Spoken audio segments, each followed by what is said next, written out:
Conspiracies. You send them, I watch them, we talk about them. Let's do it. Did you guys hear what the James Webb Telescope just discovered? Oh, gosh. You mentioned it yesterday, and I Googled it. They said we have alien ships heading towards Earth at light speed. Okay, what? What do you mean? They are the size of cities, they said.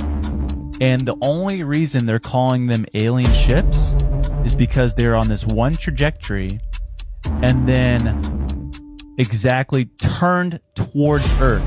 Oh, gosh. At light speed.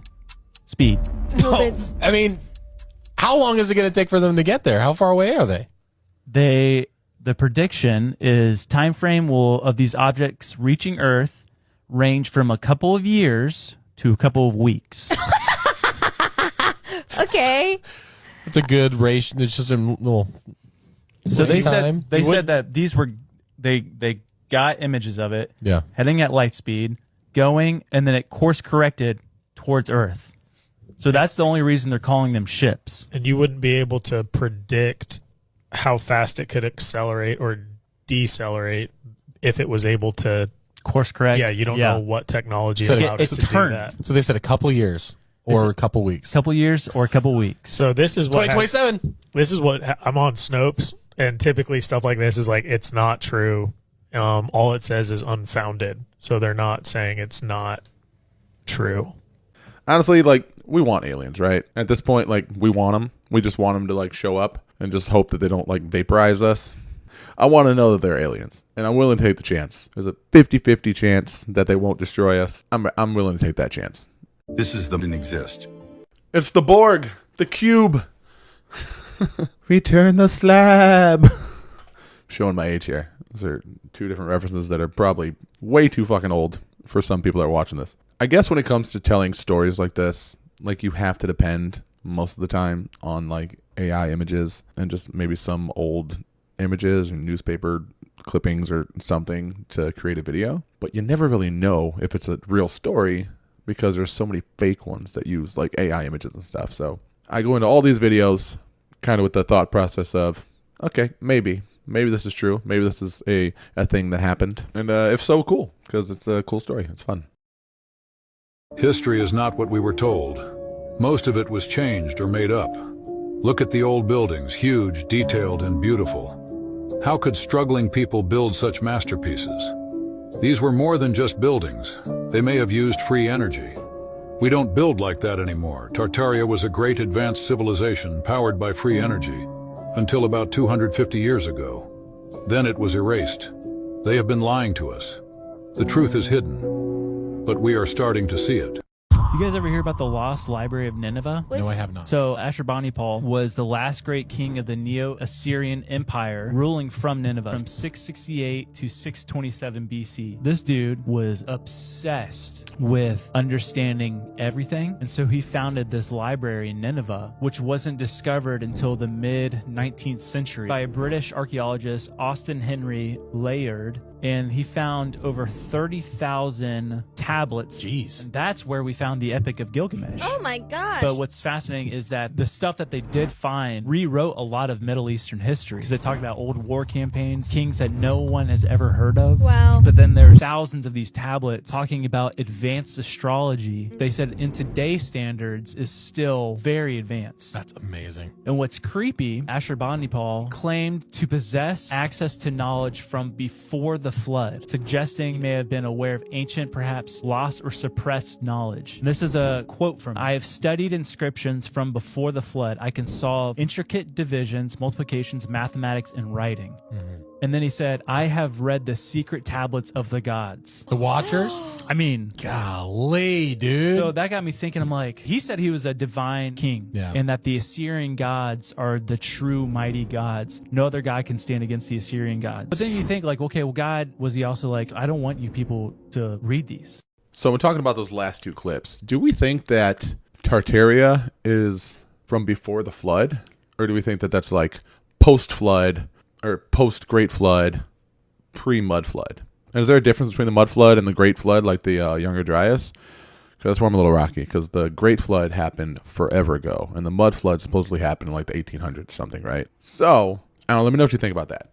I mean, have we had multiple big floods? Like, is the Tartarian Empire, were they using technology from before the flood, like before the Great Flood? Was it like recovered technology that like they're hiding from us, that they basically stripped Nikola Tesla of because it was not profitable? Like, let me know what you think about this. Pay attention to the water, not the skies. That's what I told all of you, but did you listen? No. And now multiple reports coming out of Florida are confirming from sailors, Navy officers, military personnel that there is in fact a mothership under the water off the coast of Daytona Beach, Florida. Now, there have also been sightings of over 1,000 different orbs that are floating above this mothership. I kept trying to tell you, I'm an air sign, but something kept saying it's more about the water. It's the water. They're not showing up in the skies. There are going to be versions of them showing up in the sky, but pay attention to the water.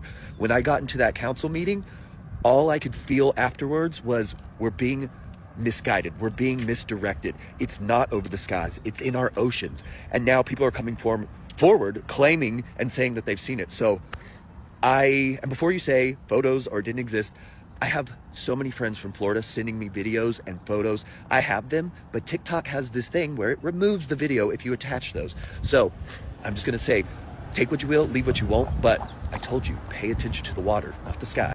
I don't know, man. I think most people that say, oh, I have this evidence, but I can't post it, are just full of shit. Because you can get away with posting some stuff. Like, there is UFO footage, there is government conspiracy stuff, there's literally things dragging presidents, like, through the mud on YouTube and all over the place. So, sometimes, sure, things might get taken down, but try again, dude. Re-upload it. Make edits to it. Try to re-upload it. I don't know, I think it's just a cop-out. Like, a lot of these people, I don't know about this guy particularly, but I know some people are just, I think they're full of shit. I think they're full of it, dude. Like, just post it, upload it, collect people's email, send it to them, get the word out. If it's real, get the word out, figure it out. According to the medieval historian Al-Mas'udi, centuries before the Great Flood, King Surid had a terrifying vision. In his dream, Surid witnessed the earth overturning, mountains crumbled, the ground heaved, and terrified people fled in all directions. In the sky, the stars fell from their places, colliding with a deafening crash. The world, it seemed, was unraveling before his eyes. Frightened but silent, Surid kept the vision to himself. But in time, his priests came to him with a warning of their own. The world would one day be destroyed, first by fire, and then by flood. Convinced that a cataclysm was inevitable, Surid ordered the construction of the pyramids, massive monuments designed not as tombs, but as repositories of knowledge, built to outlast the fire, the flood, and the destruction of civilization itself. Surid's priests inscribed the pyramids' walls with hieroglyphs containing the entirety of their scientific knowledge, astronomy, mathematics, medicine, and the forgotten secrets of the ancient world, preserved for whoever might survive the coming disaster. According to tradition, Surid was more than a king.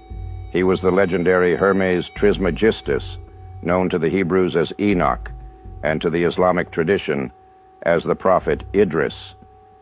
He was believed to be the first to contemplate the mysteries of the heavens, to study the movement of the stars, and to unlock the hidden sciences that governed creation. Hermes, like Surid, foresaw a great cataclysm, a celestial upheaval that would consume the earth in either fire or water. Fearing the loss of humanity's hard-won knowledge, he recorded everything, the sciences, the arts, the secrets of the soul, within the pyramids themselves. I don't know how I never thought of that. The pyramids built as a way to keep records that would withstand cataclysmic, worldwide, like planet-threatening events. And they have. They've very clearly stood the test of time. So now I'm thinking about this new discovery with like the chambers beneath the pyramid being the Library of Atlantis, or records of a pre-flood civilization that were, I guess, mentioned in the Emerald Tablets. I know a lot of people say the Emerald Tablets are bullshit, but I'm just going off of what I've heard here. So it actually make a lot of sense if the pyramids were made as like a safe, basically, for record keeping for civilization, for the next civilization to basically be able to learn from it and start over. Because, I mean, people keep records, so the next generation of their family, and we teach people, and we have things where we're preparing for the next generation, or if the world ends, we'll be able to pass information from them. So it makes sense that an ancient civilization that was arguably more advanced than us in a lot of ways, maybe not all ways, but I would say in a lot of ways that we're kind of seeing based off their knowledge and insight on things that we still don't really understand, that they would want to do that as well. And the benefits of linen and its biblical references. At the electronic cellular level, flax cells are highly complementary with human cells, producing a benevolent effect on the human organism. The human cell is capable of completely dissolving a flax cell. Scientists have discovered that linen fibers reflect light. Nobel Prize-winning Dr. Otto Berry identified signature frequency numbers of the average human at 70 to 90. Results with numbers less than 50 were identified as the signature frequency of chronic disease. Any number less than 15 was identified with those having a diagnosed incurable condition, such as cancer. The measurement of linen fabric measures 5,000 signature frequencies. Rayon measures a 15 signature frequency. Polyester, acrylic, spandex, lycra, viscose, and nylon measure 0 and do not reflect light. For any individual desiring to be well, the best recommendation from the instructions of the scriptures is to wear linen. Linen sheets, that's what they used to use back in the 1900s. Linen sheets. They knew that it would heal you faster because of all the light frequency coming off the linen. So they put people on the linen sheets, they'd get them out real quick. Now, linen is the original way to go. If you're not sleeping in linen sheets and you're suffering from restless leg syndrome, it could be fixed like that with just a little bit of linen. And the cool thing is, once you buy linen, you don't got to buy them again. They last a lifetime. So I'm pretty sure that was just an ad for bed sheets. But if that information is correct, that would make sense, because in the Bible and old scriptures and things like that, it always talks about wrapping people in linen, wrapping baby Jesus in linen, wearing linen. I don't know if it's just because it was like the only thing they knew how to make, like based on what they had as far as like wool, or I don't know what linen's made out of, dude. I don't sew. I'm not a fabric doctor. I have no idea, but it would make sense, I guess. And if it's all just bullshit and that was just an ad for linen, my bad. It looked like a legitimate video, so I'll let you be the judge of that one. That's where their base is. It's an ancient base that they had. It's over 1 million years old, and the last time it was in full bloom was 317,000 years ago.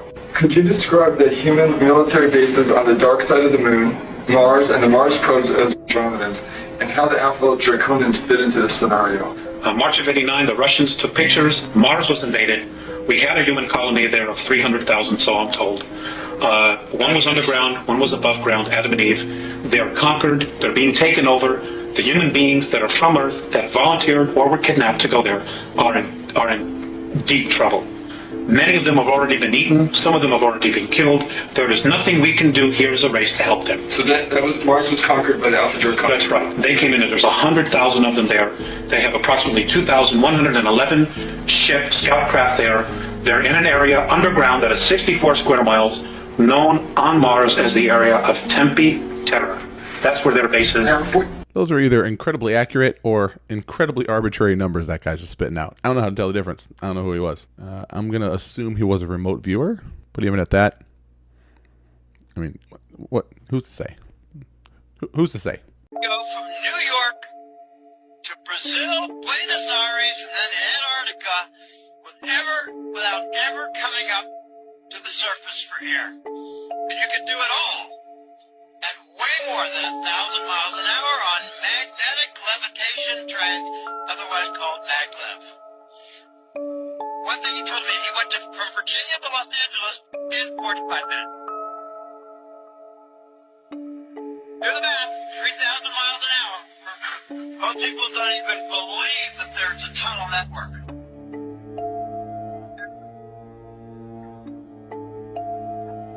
Hundreds of thousands of miles of tunnel systems.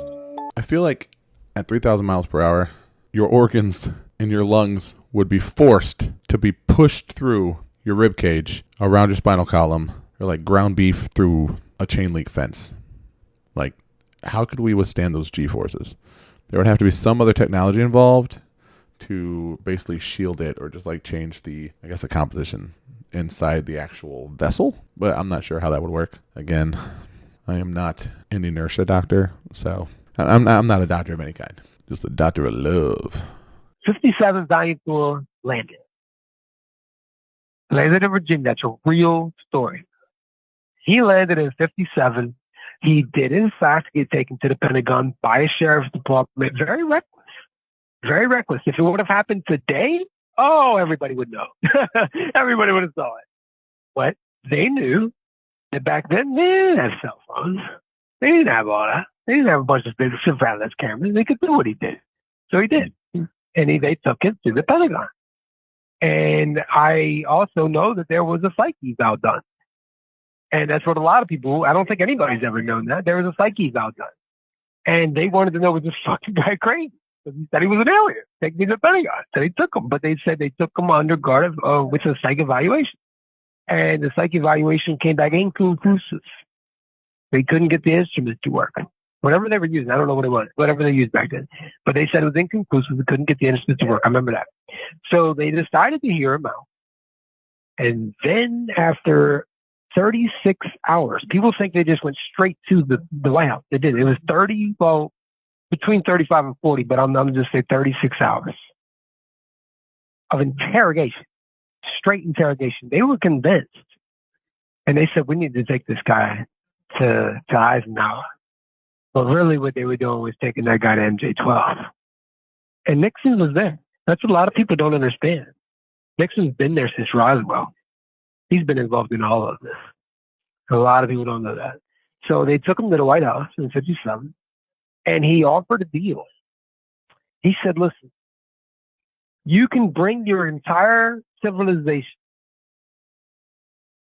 into the Galactic Federation of Light, and we will bring you in, and we will travel the galaxy with you. We will give you all this technology. We'll improve the technology you're currently working on with other species and civilizations. We know about it. But you have to do two things. One, you have to give up your nuclear weapons. Two, you have to be one government. Because one of the requirements for the thousands of civilizations that's already in the GFL is you have to reach a maturity level as a society socially. And what that is you have to put borders and petty differences to these guys. Otherwise, you're not mature enough to be part of it. So they said, or he said, you have to put down those borders. You have to become a one world government. And that is where all. So we told him, listen, we already have a contract with a civilization, and it's a 70-year contract. And if we break that, there's going to be problems. And we know there's going to be problems. We can't break it. We just can't. So what about when it runs out? And they spent 3 years negotiating. 3 years. Till 1960 when he left. And that 70-year contract was struck in 1954 with ETE-1 from the Rigel star system, type A, B, C, and D. There's 4 different types of grades from the Rigel star system. And that was 2,200 American citizens per year in exchange for technology. And the fucked up thing is we ended up getting very close with ETE-2 without an abduction contract, and they're even more advanced.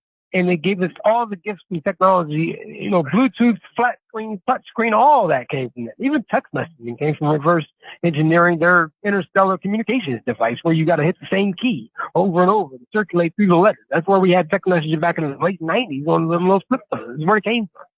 And all that we never had to do. But by then, we as an MJ-12 decided, and through the Magi Committee decided, it would be a good idea to bring other species in and continue to cherry pick the best technologies from all these civilizations, all these star systems, in exchange for United States citizens, and then through the UN, citizens around the globe. It came over 22,500 citizens out of the United States every single year as of 2012.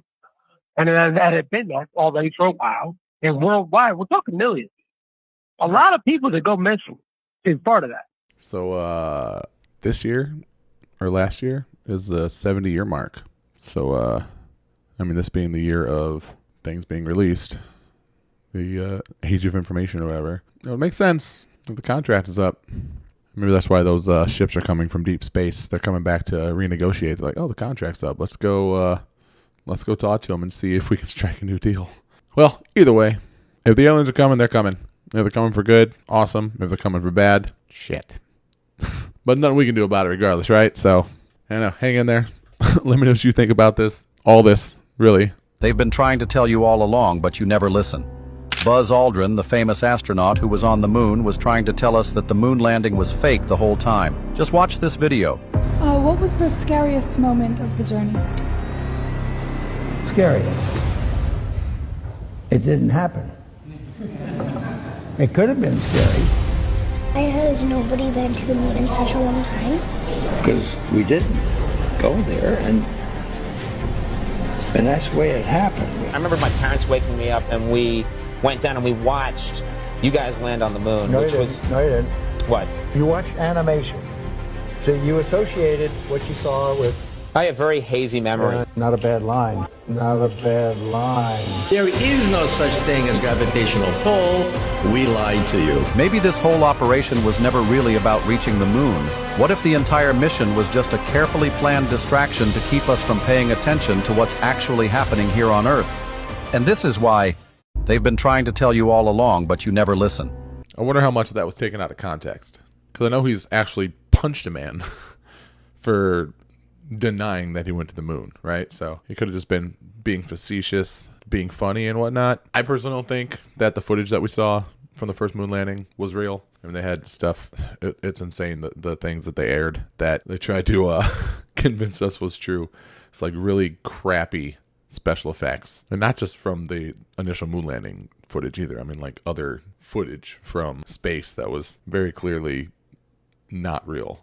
So who knows at this point if we went to the moon, if we didn't, if that footage was real, if it was Stanley Kubrick, or if we did go there and just found something that we couldn't share. The official disappearing of the moon will happen in February. You know David Copperfield? Famous Illusionist? magician? Yeah. Magician? Yeah. Legend. Well, he's back on the scene. He says his next trick will be to make the moon disappear. Don't do that.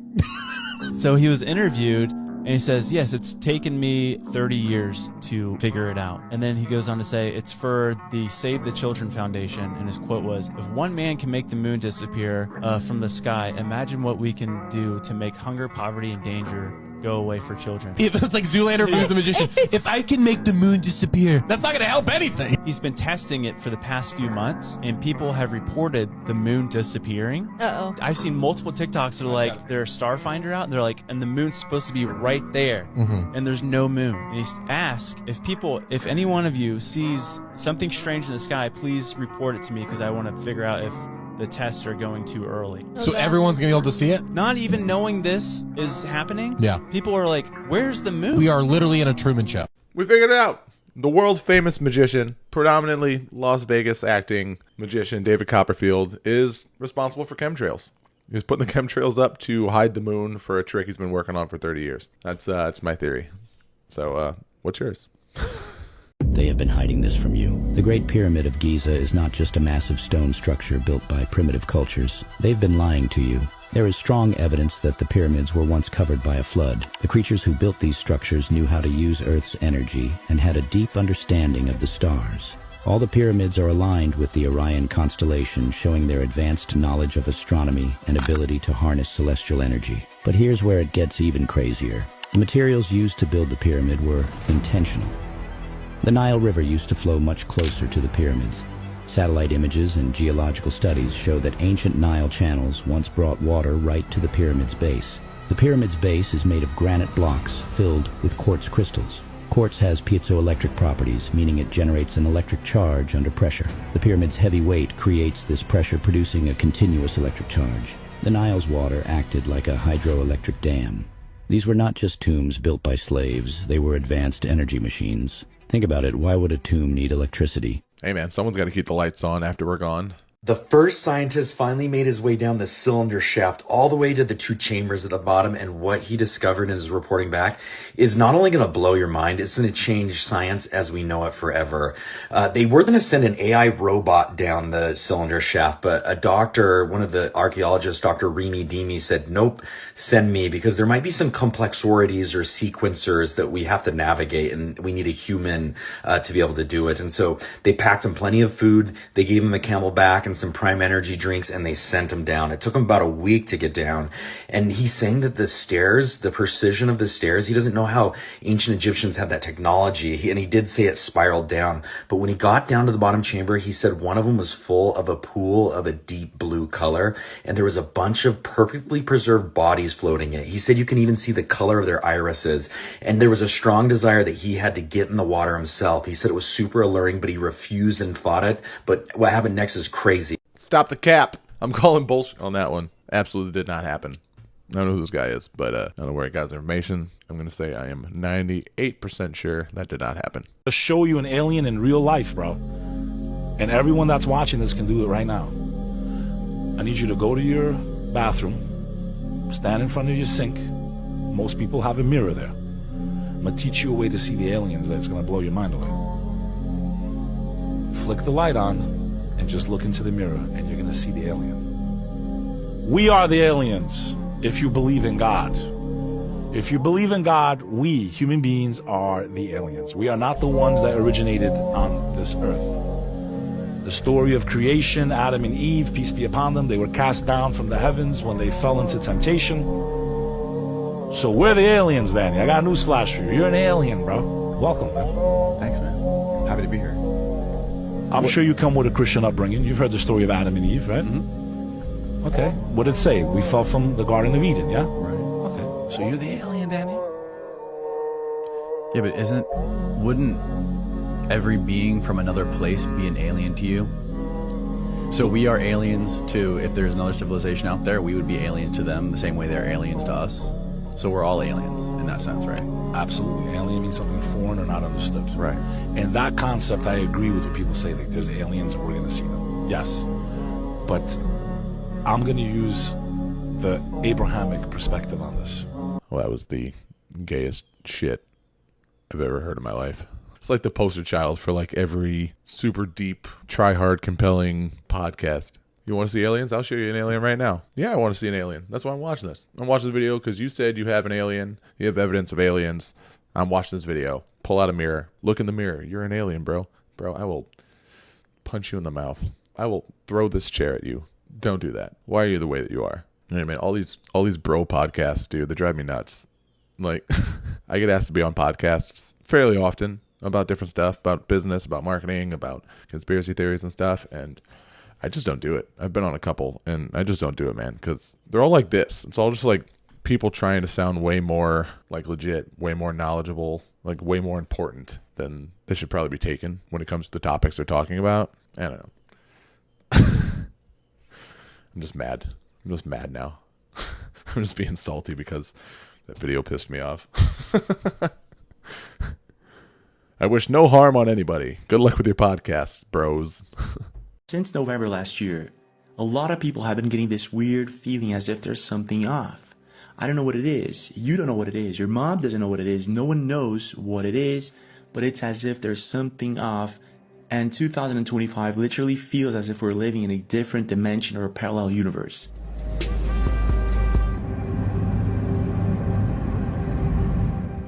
So then this lady comes along. This is Cassiopeia7. She's been uploading videos since last week and she's been going viral. Everyone's talking about it.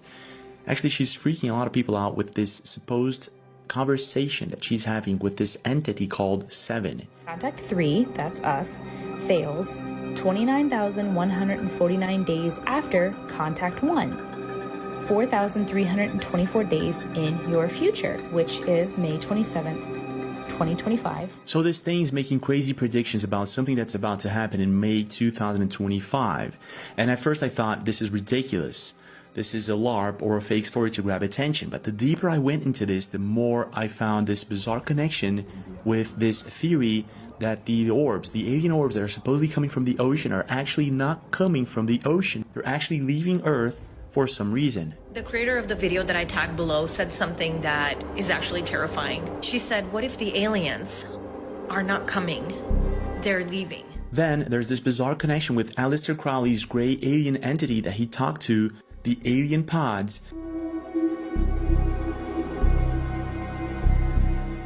Aleister Crowley, a very famous occultist who practiced ritual magic, he conducted a ritual that's called the Amalantra working, and he made contact with an alien named Lamb. This alien entity that he drew out was the first gray alien that was ever depicted. This magic ritual, it goes all the way back to the Book of Enoch. There were these fallen angels, they called the Watchers, and the Watchers came and they taught man how to use magic. And these entities taught them the Enochian language. Crowley said, okay, well, let's talk to these entities using that Enochian language. And he did that many times. For decades and decades, the government had this internal Pentagon group that said, hey, all this alien activity could be demonic in some way. And this magnetic pole shift that's already happening. So we live in Florida on the Panhandle, and this is what we're dealing with right now. It has been snowing for 5 hours straight. This is the wildest thing I think I've ever experienced. Oh my God, so wild. So this is really wild because it connects a bunch of things that people have never connected before. So what do you think? I think that I can definitely relate with things feeling different this year, things being off. And granted, I've been pretty stressed. Life, family stuff, personal stuff. Completely transparent, this YouTube shit is stressful. You know, it's my job. It's supposed to be, right? But, you know, don't worry. Things are good. Like, overall, things are good. You know, life is stressful. That's just how it is. But things have felt like heavy, like a big, like, heavy weight, or like a heavy, like, thick energy. And there's like pretty much everybody else I talked to this year as well is feeling the same way. They're like, what is this? Like, what is this feeling? Like, why is everything feel so much heavier than it should? Why does every situation feel like it's so much bigger than it is, so much larger of an issue? So it's not just me. And I'm not going to say I'm glad it's not just me, because, you know, it's not a great feeling. And I would prefer other people to not feel bad just as much as I would prefer myself not to feel bad. But it is a little disarming knowing that it's not just me, right? Like, it's something, there's something going on in the ether, something going on in the world that is basically just like forcing us to become stronger, forcing us to become more resilient, and forcing us to, you know, kind of push through and become a better version of ourselves. And I don't know if that's the intention, but that's what we have to do. That's what we're forced to do. And that's how we grow as people. So, you know, there's silver lining in everything. We have all survived the worst and hardest thing that we've had to experience in life up to this point.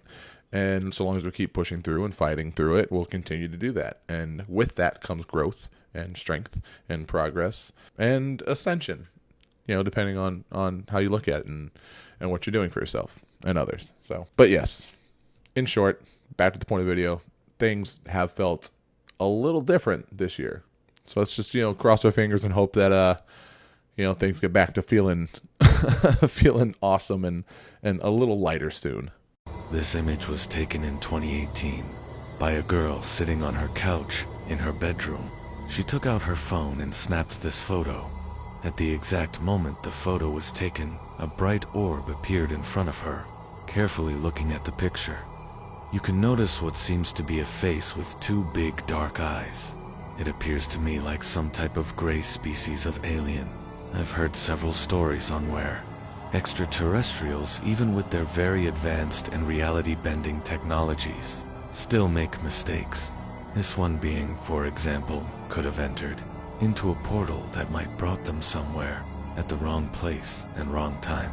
These extraterrestrials are not all godly and perfect as you would expect. This picture was also analyzed and showing proof that if this was fake or fabricated, whoever did it did a really good job, making luminosity gradients blend in so well with the face of the being. If you ask me, this image is the most credible there is out there. Nope. Throw it back. Throw it back. Nope. I don't like that. Don't like that. Don't like that at all. No, thank you. Adult Swim is getting sued for coming after one of the most predatory industries in the world. This show is exposing secrets that they don't want you to know about. Watch this. Okay, just go with me for a minute. What if there were a medicine that could heal, like, almost anything? Well, yeah, that would be great, sure. Yeah, right? But what if they didn't want you to know about it? They? Sorry, who's they? They is Big Pharma. It's the insurance companies, the government. Think about all the people who make tons of money just from keeping us sick, by keeping us unwell. And they are walking on thin ice because they took this guy's podcast down for saying something similar. Most people, especially young people, probably don't realize that they're walking around right now at about 55%, maybe 60% of their true state of normal. there is an element missing from their body that if they knew what it was, would make the difference between them being an average person and being a superhuman. What supplement can I take? Don't end your sentence there, Gary. So it's called L-theanine. And then I found this Shark Tank clip that literally confirmed everything he was saying. Watch.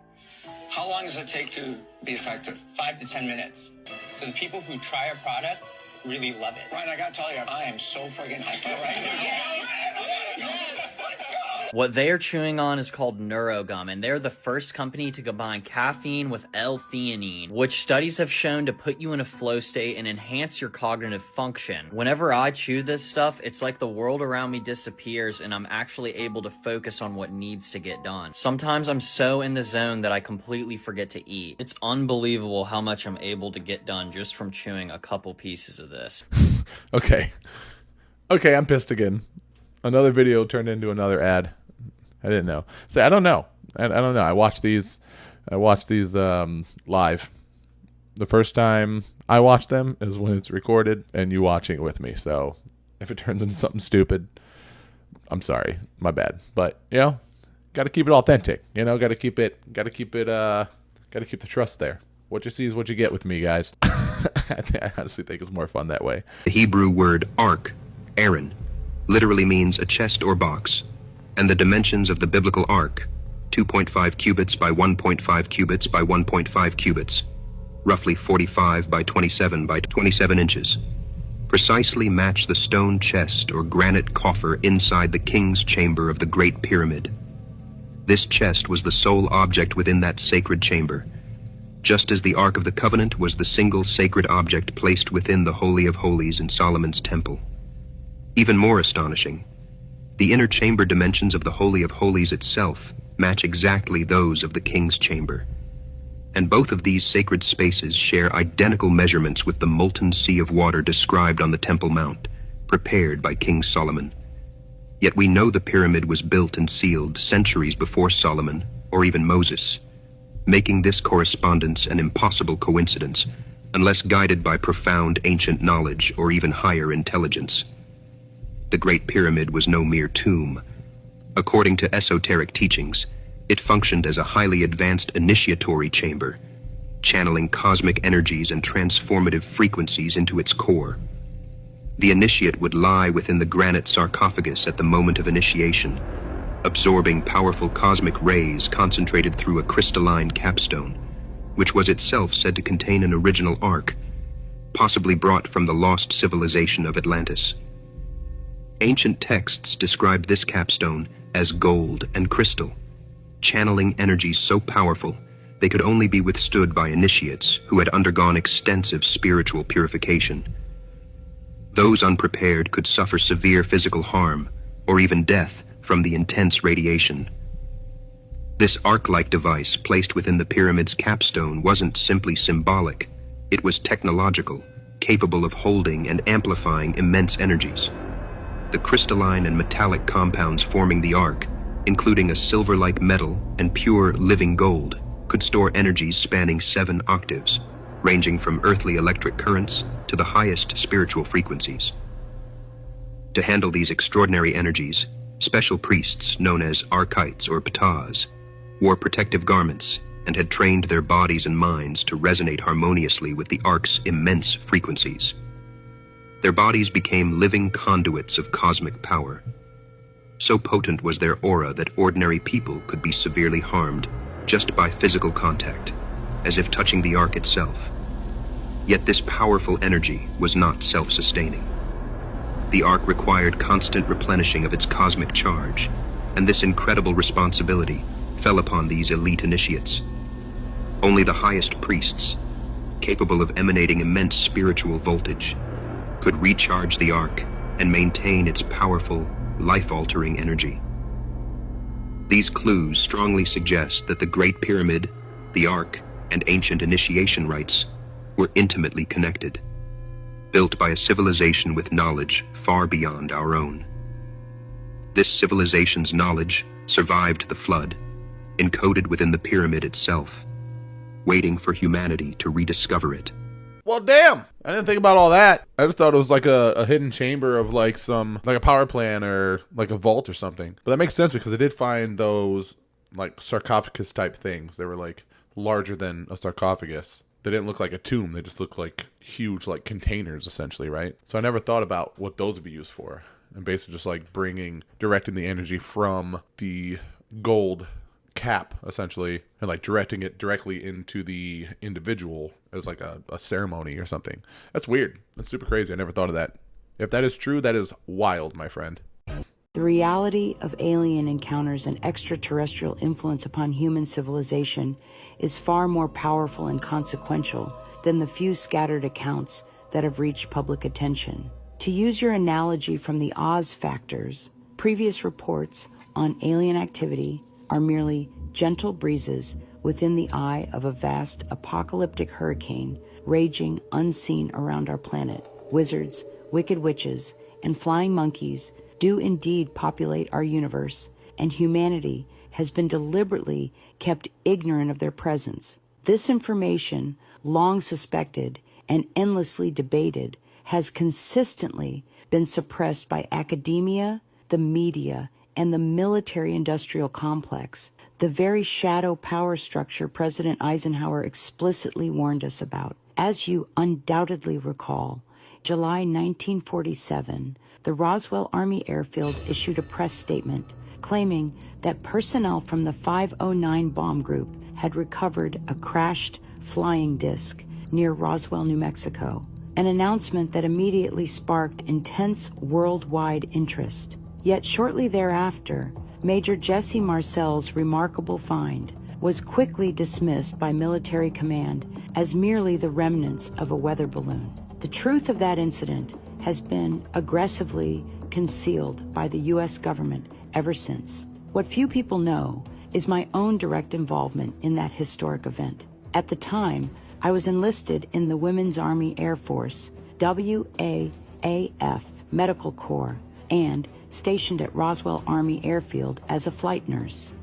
Upon news of the crash, I was ordered to accompany Mr. Cavett, the county intelligence officer, to the site as both his driver and a medical assistant, should survivors require care. Thus, I personally witnessed the crash site and saw firsthand the wreckage of an extraterrestrial spacecraft and the lifeless bodies of several alien crew members. More importantly, I learned at the scene that one of the beings had survived the crash, conscious and remarkably uninjured. This surviving alien differed subtly from the others and appeared responsive, but did not communicate verbally or by recognizable gestures. As I examined this being for injuries, I immediately became aware of a powerful telepathic connection. The being was attempting direct mental communication, projecting thoughts and imagery straight into my mind. Recognizing this extraordinary phenomenon, I immediately informed Mr. Cavett.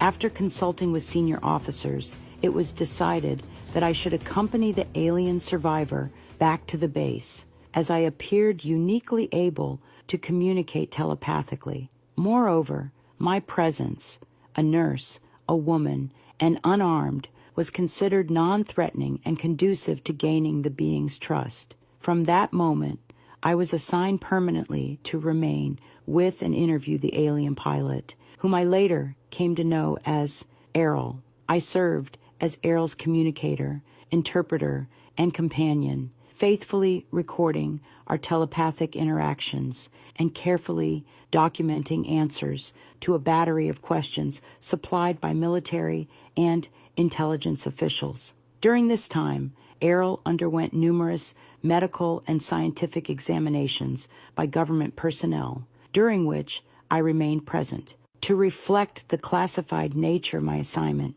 I was promoted to Senior Master Sergeant, significantly increasing my security clearance and monthly pay. This unusual duty continued uninterrupted from July 7th until August 1947, when Errol finally passed away, or, more accurately, departed her physical body. Though always under military and intelligence observation, I maintained continuous telepathic communication with Errol throughout her captivity. Enclosed in this letter is a detailed summary of those extraordinary weeks, the revelations Errol shared, and the profound insights she granted me about our place in the universe. Now, 60 years later, on the anniversary of Errol's departure from Earth, I believe the time has come to honor the trust she placed in me and share the truth with the world. I must emphasize that my communication with Errol was entirely telepathic, involving vivid imagery, intense emotions. Damn, that's pretty intense. I hope that's real. Supposedly that was transcript, like reading directly from a transcript from the woman that was there and witnessed all that, supposedly. So, I mean, it definitely wasn't a weather balloon. We know that. We know that they changed the headlines and they changed everything after it was already like published. Like there's history, there's evidence of it saying it was a craft and this and that. Them changing it after they realized, oh, we should probably keep this a secret. It's a weather balloon now. It's just foil. Like, stupid. But aliens, baby. What the? Hey. What is that? It's just moving. What am I looking at? Scary. Hey, I'm gonna cry. So here's the thing. They claim that it was SpaceX. Maybe so. Maybe it is a rocket, you know, swirling or whatever, spinning out. But here's the thing. If that is a rocket, like that image, that pattern, that picture essentially has been depicted in artwork, in hieroglyphs and carved in on walls and on stones and stuff from thousands of years ago. So if it is a rocket, does that give credibility to there being rockets way back then? Like way back in the ancient times? People seeing that same pattern in the sky? Because if there's no other explanation for it, if there's no natural explanation for it, it was a rocket. If it was the same exact thing, maybe it was a rocket. Maybe aliens did visit back then. Maybe it was humans from the future. Maybe it was whatever the case may be. Aliens from inner Earth, from the bottom of the ocean, wherever they're coming from. People saw those patterns forever ago. So is it really a cover? Does it seem like a better cover-up saying that it was a rocket? Or does that just make things worse? Is that just going to make us more curious? Because it's definitely making me more curious. What if I told you the pyramids were just the rooftops, and what lies beneath is the real secret? No, the real mystery is why they're suddenly telling us this. They're claiming a vast underground city exists beneath the pyramids, stretching kilometers under the Giza plateau. But here's the thing, nothing reaches the mainstream unless it's been greenlit. So ask yourself, why now? Because here's what they don't teach you. Advanced civilizations existed way before us. And I don't mean bow and arrows. I'm talking high-tech infrastructure, energy grids, and precision engineering. They've spent decades making sure that kind of info stays buried. Why? Because it breaks the illusion. Now, right when people are waking up, this discovery gets dropped. And remember how recently they were all in on UFOs and so-called alien sightings? It all ties together, building toward the next big reveal that ancient humans had help from something they'll call ancient visitors. That beings from the stars came down and handed us knowledge we couldn't have had on our own. But if you've been paying attention, you already know that's just the latest version of an old narrative. These so-called visitors, they've been described in every ancient culture, just under different names. Some called them spirits, others jinn, some fallen angels. Today, they're called greys, ETs, aliens. It's just the modern take on their deceptive branding. There was even a well-known occultist who made contact with one, called it Lamb. Looks just like your classic alien. And yeah, the place that contact happened, right inside the Great Pyramid. Coincidence? Probably not. Because this isn't just about history, it's about access. Access to knowledge we were never meant to have. Or at least not yet, so don't buy the shiny packaging. This isn't about aliens, it's about influence, control, and the long game. Because what's buried under the pyramids might not just rewrite history, it might expose the setup that's been waiting for you from the very beginning. Yeah, that occultist they're talking about was Aleister Crowley, the basically founder of magic, essentially, of Thalemia, as above, so below. That was him. I don't see an issue with Aleister Crowley. I mean, so what? He was an occultist. I don't know a lot about him. I don't know if he was a screwed up dude or whatnot, but just what I've heard about it, it's like, whatever. He's an occultist. He did magic, whatever. That's not a big deal to me. Cool. Do what you want, bro. that being said, I do know that he made contact supposedly with an alien, and he actually drew a picture of it, and it was like the first, I guess, recorded image or illustration of what we now know as the Greys that other people have seen too.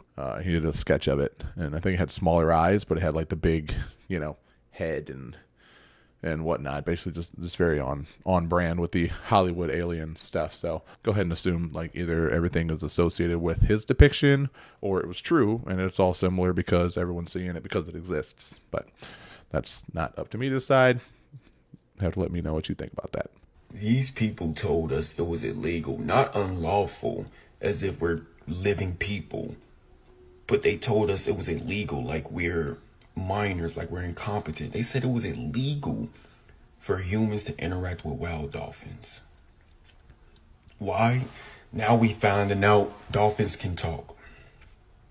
Look it up. Look up the woman with the dolphin that's excited saying mama to her. I love you. Dolphins can talk. But we all had a hunch, right? We all kind of knew that dolphins have always communicated with humans.